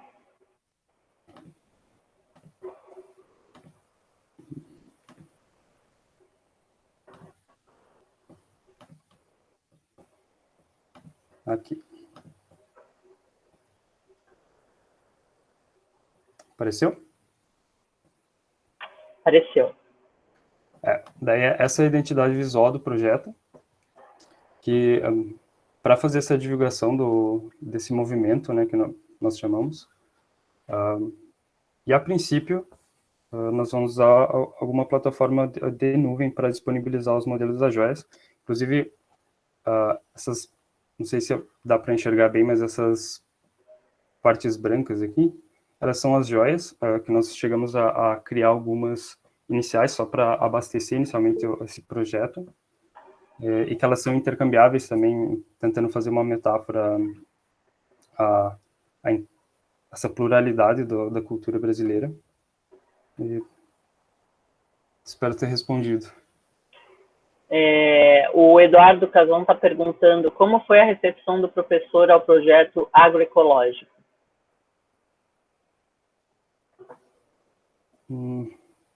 O professor, a minha orientadora? Eduardo, você quer abrir seu microfone e fazer a pergunta? Sim, eu pergunto como foi, porque a proposta era, eu esqueci agora qual que era, mas era algo que vocês não gostaram de fazer, né? E aí, como foi propor uma outra perspectiva, né? Como foi propor essa perspectiva da agroecologia? Uhum. É que no caso, o projeto, inicialmente, ele foi constituído de 4 voluntários, deu 1 ano e foram substituídas daí pela minha equipe. E essa primeira equipe tinha 2 integrantes negras e elas decidiram fazer as joias com o tema Joias de Crioula, que eram manifestações de escravas, né? Então, na nova equipe, não tinha nenhum representante afrodescendente, então nós ficamos meio receosos de usar e cair possivelmente numa apropriação cultural. E por isso, dentro das joias crioulas, nós víamos muito o fruto do romã, então nós estávamos gerando bastante alternativas com a romã, e quando nós tivemos essa conversa com o Guilherme, que é pesquisador da Embrapa, ele nos ofereceu, por exemplo, algumas ideias teve inclusive uma sobre sementes indígenas, que foi bem legal, mas nós decidimos a agrofloresta por causa dessa metáfora de pluralidade com a cultura brasileira e tudo mais. Obrigada, William, Eduardo, pela questão. Mas alguém tem alguma questão? Eu fiquei curiosa em como o Muvuca é o aplicativo que vocês estavam desenvolvendo. Então, é um aplicativo, um repositório desses modelos em 3D que as pessoas podem baixar para imprimir, é isso? Isso, elas podem tanto baixar quanto colocar novos modelos lá, modificar os que tem lá, enfim. É bem colaborativo, assim, tentando dar voz a todo... E vocês também imprimem o que as pessoas solicitarem, é isso? O nosso objetivo também era esse, para, por exemplo, quem não tem uma impressora 3D em casa, daí utilizar a universidade para imprimir elas. Ok. Super obrigada. O Caio está lembrando aqui para a efetivação da sua presença do dia 3 de hoje, aqui, para vocês preencherem aqui no chat, tá? Preencher o formulário de frequência, tá? Para emissão do certificado de participação no evento. Certo? Eu vou pedir, William, só para você descompartilhar a sua tela aqui com a gente, para a gente ver todo mundo. Uhum.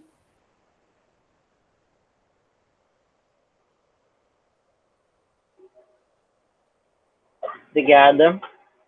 E vou finalizar, então, se ninguém tiver mais nenhuma questão. Deixa eu abrir minha câmera aqui. Vou finalizar, então, a sessão de hoje, exatamente às 5 horas da tarde. Olha, deu certinho para todas as apresentações. Eu gostaria que todo mundo colocasse o rosto aqui, pelo menos os apresentadores de hoje, a Beani, Grace, Eduardo, Marcelina, Júlio, William. A gente fazer uma foto coletiva, pode ser? Marcelina está com imagem.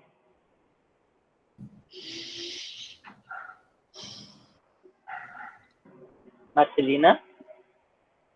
Pronto, oi, estou aqui. Tudo bom? Eu vou fazer uma finalização aqui, como eu faço normalmente com os meus alunos aqui nas salas de aula virtuais, né, desse momento Covid que estamos vivendo.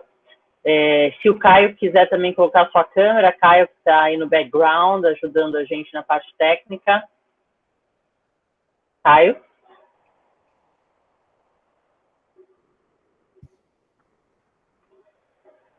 Não estou vendo o Caio aqui.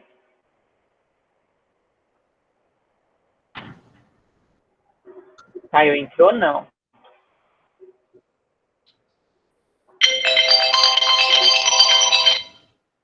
Entrou um som aqui. Bom, vou dar a finalização, então eu vou pedir aí, nas ordens que foram, né, de chegada aí, de cada um, para contar, tudo bem, para contar aqui para a gente o que achou desse primeiro dia, se quiser fazer as últimas considerações, então, Beani, por favor. Eu achei muito interessante a forma, inclusive, de como você citou, como as pesquisas se concatenaram, né, uma com as outras. Fiquei especialmente contente de ver a pesquisa sobre os conhecimentos autônomos em design, por uma questão óbvia, né, por ser também a área que eu atuo, que eu milito, é quase uma militância, e eu achei muito bacana. Muito obrigada. Obrigada a você. Grace? Olá, eu acho interessante, muito bom ver, né, como o design ele complementa, que é justamente isso que a gente busca sempre ver, essa complementação entre as áreas, entre as pesquisas, é muito bom ver isso, coisas super interessantes e até para a gente levar para o dia a dia, né, e também conhecer um pouco, porque como tem pessoas do Brasil todo, é muito interessante ver essa reunião, os assuntos, os temas, né, se intercruzando, isso é muito bom.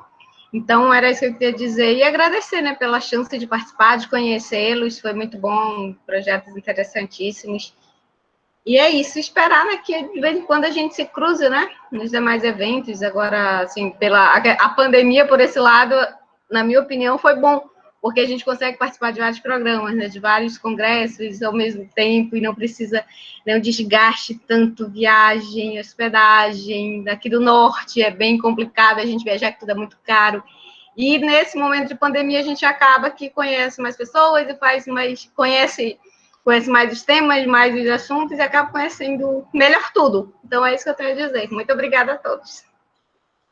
Obrigada, Grace. Lembrando, Grace, que a gente vai se ver todos esses dias, né? Sim. Amanhã temos mais às 14h, aí, eixo 1, tá? Vou pedir, Eduardo, a palavra sua. Eu achei bem interessante, assim. Participação com as questões. Desculpa, te cortei. Não, te agradecer por participar bastante aí com questões. Obrigada. Que eu estou nessa função de ser mediadora, né, mais complicado. Sim.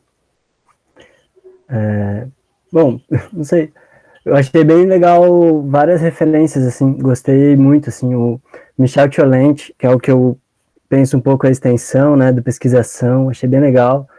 Também ver a galera citando Dagnino, essas coisas do Paul Singer, de economia solidária, é muito massa, assim, são leituras que eu tive há um tempo atrás, e muito bom ver que elas ainda circulam e agora estão mais fortes do que estavam antes, assim. Então, por uma universidade popular aí, cheia de extensão popular e solidária. Obrigada, Eduardo. Marcelina. Primeiro, eu quero agradecer muito a equipe, né, a organizadora do evento, por ter aceito, né, a minha proposta de comunicação. Gostei muito das discussões apresentadas aqui, fiquei muito emocionada de ver trabalhos de jovens, né, meninos, meninas tão jovens, de encher o coração, né, de alegria. Eu tentei colocar aí no chat uma parte do material que é resultante, né, das pesquisas que a gente orienta aqui. O livro, né, esse livro aqui, que é o livro Histórias do Design, ele está disponível através do link que o André colocou. Eu não consegui encontrar o link do livro da Estácio, mas se vocês quiserem, quem tiver interesse, eu coloquei meus e-mails aí, é só mandar, eu tenho ele aqui disponível, já baixado, né, para facilitar a vida de vocês, eu envio.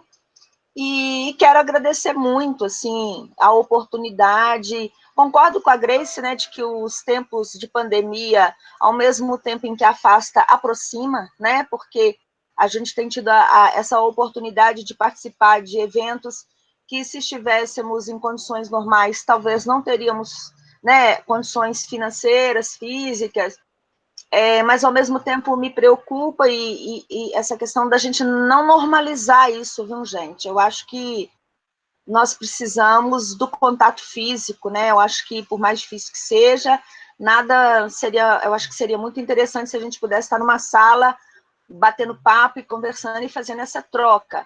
Tem esse lado bom que a Grace colocou, eu concordo com ela, né? Mas a gente pensar um pouco, se a gente for transformar isso no normal, a gente vai perder muito, né? Muito. Então, para a gente continuar em alerta, manter as nossas antenas ligadinhas, tá? E agradeço muito, assim, a maneira como você conduziu, eu nunca vi isso num congresso, tá? É a primeira vez que eu vejo alguém conduzindo uma mesa de discussão com esse olhar tão cuidadoso, dando tempo para que a gente fale e que a gente ouça as perguntas. Maravilhoso. Muito obrigada, viu, gente? Para todo mundo aí da sala. André também que me ajudou. O André Matias, que está aí quietinho, caladinho, mas me ajudou bastante. Obrigada, abraço. Obrigada a você. Obrigada a você, Marcelina, pelas palavras. Aí só encorajam esse papel de mediadora, que é sempre complicado, né? Ainda mais pensando nesse nosso momento difícil. Eu vou pegar o gancho, vocês estão vendo a minha imagem, né?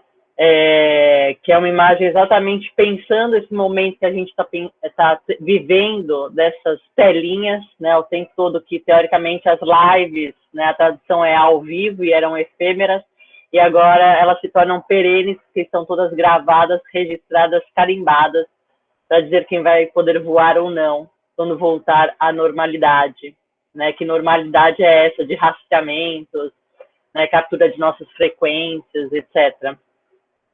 Para quem quiser participar do projeto dos mascarados aí, entra no Instagram, @masquevid, tá? Eu vou colocar aqui no chat para vocês, ou mandem um e-mail para masquevid@gmail.com para participar aí com a gente do projeto. É um projeto aqui da Universidade Federal do Ceará, né, falando sobre essa nossa vivência, essa nova etapa da nossa era neobiopolítica, né? Marcelina, eu coloquei também o meu e-mail no chat. Se você puder me mandar o seu livro do design gráfico, eu agradeço. Sim. Eu trabalho aqui com os alunos. Não, tá? Claro, envio sim. Vou passar a fala para o Júlio, meu colega aí da FAO. Na verdade, eu fiz arquitetura e urbanismo na FAO, mas trabalhando com design isso há 20 anos, então a gente aí foi uma luta para abrir a faculdade de design, viu, na FAO. Sim, a gente ouve bastante as histórias do começo, de como o discurso de design na FAO sempre teve teve que enfrentar muitas burocracias e muitos entraves políticos dentro da própria faculdade, né? Então a gente até reivindica o FAO de USP de uma forma até de desobediência epistêmica, né? E de marcar a gente naquele lugar, né? Queria agradecer a oportunidade aqui da gente apresentar esse trabalho que está em construção sempre e tentar trazer um pouco do que a gente bem pensa refletido aqui sobre essa questão da pandemia e de lives, o próprio fato da minha colega ter saído agora para ir para uma outra live com o movimento dos catadores e da economia solidária. É uma coisa que só é possível por causa disso, mas ao mesmo tempo é uma correria assim que a gente não pode normalizar, mesmo como a Marcelina falou, né? Então, o tempo, a gente tem que ter uma perspectiva mais, voltar para perspectivas outras, né, de tempo, dessa correria. Então, é isso, e gostei muito das apresentações e de como elas se comunicaram. Eu ia assistindo as primeiras e já ia pensando, nossa, isso aqui tem a ver com a educação popular, isso aqui tem o design para transição, isso aqui tem inovação social junto. Então, a própria história do design, como a gente aprende, e como ela nos direciona para atuações específicas, né, que se dizem universais, mas que são muito específicas, é um sintoma de tudo isso. Então, achei muito bacana compartilhar com vocês e ouvir também o que vocês tinham a dizer. Obrigado. Obrigada, Júlio. Vou passar a palavra para o William. Enquanto o William for dando as últimas considerações, eu vou pedir assim, para cada um colocar agora no chat o seu e-mail, né? Beani, Júlio, Grace, eu vi que a Marcelina colocou. E, Caio, para você pegar o e-mail dos apresentadores de hoje, para a gente fazer uma listinha, né, dessa nossa sala. Vai lá, William. Tá. Para mim é sempre bom discutir, pensar o design fora das matérias mais técnicas e frias que tem na grade curricular, e de uma maneira bem ética e política também. Eu acho que agradecer bastante também, porque esse foi o meu primeiro evento, então é satisfatório, prazer mínimo, e esperar por muito mais também. Obrigada, William. Bom, eu só tenho a agradecer, vocês foram todos ótimos, né? Com os tempos, eu não precisei cortar ninguém, né? Então, muito obrigada aí pela ajuda de todos. Obrigada, Caio, por estar aí no background. E amanhã temos mais debates, espero vê-los. Temos sempre 2 salas em cada eixo, então não sei em qual sala vocês estarão aí, né? Mas vou fechar meu eu espero vê-los e a minha apresentação. Tá ok. E minha apresentação é na sexta-feira, para quem quiser assistir aí sobre design em movimento, tá bom? Gente, obrigada por tudo. E estamos juntos aí, cuidemos-nos, certo? Beijos, beijos. Obrigada, obrigada.